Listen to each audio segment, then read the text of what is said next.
Today we are installing the Speedflate VSUS system for the Jeep JL or JT Gladiator platform, and we are starting on the driver's side seat.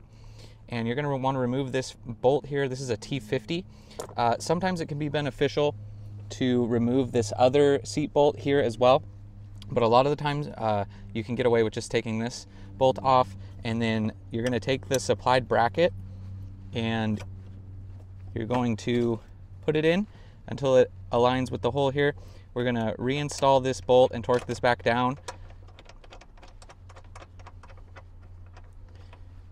For the sake of this video, I'm not going to actually torque this all the way down just for right now, but make sure you torque that back down and position this properly. So you got your two ports here on the driver's side.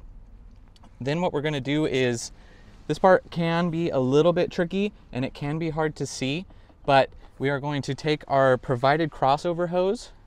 It's a longer version of this high temp rated 3/8 tube, and it's actually going to go underneath the center console. There's actually a hole down there, and you can just go right under, and I'll show you guys a little bit more of that. So you guys can see right here, this is where it's connecting, and to the left of that little painted ground bolt, you should be able to slide that through to the passenger side. On the passenger side here, we're going to do the same exact thing and install the passenger bracket. It only has the one fitting on it, and once the hose comes through, we're just going to use, it's just push connect fitting. We're just going to connect it there. Sometimes there is, if you guys want to trim, there's a little bit of extra play in here just to make it easier to feed through, so you might have to cut that down a little bit if it's sticking out. We do send it just a little bit long, but as you can see, it's tucked up under there where you can't really see it.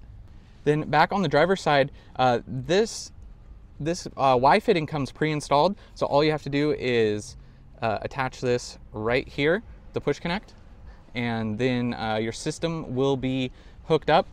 That is all you need to do to be operational. Now you can plug in your hoses here and be good to go. You can use a portable compressor, or if you're wanting to add a hard-mounted compressor, we do have this little T-fitting available. For me, what I did on my truck, and we do have hose available if you need extra hose, but my compressor is located in the bed. So down here, I added in that, you guys can see, we saw the shot from earlier, there's a T-fitting there, and I was able to sneak the hose under the carpet and run it to my air compressor. It's going to do it for the VSUS system install. It's very simple. It should only take a few minutes. The only thing you guys might have trouble with is that crossover tube. It can be kind of hard to see under there. So if you have to remove the seat, then that's going to add to the time. But if you remove the seats, it would be really easy. We were able to do it, a few times without removing the seat. But the first time, there actually was I don't know if it was a napkin or something, but it had fallen down in there and we weren't able to get the crossover tube through, and I thought, anyways. So make sure, if you guys have had your Jeep for a while and something fell down there that you couldn't see, make sure it's not blocking underneath that center console. But that's really the only tricky part, and we kind of designed this just to be kind of a pretty quick install. Works with portable or hard-mounted compressors, and if you guys have any questions, feel free to reach out, but pretty simple, straightforward install. It should only take you a few minutes.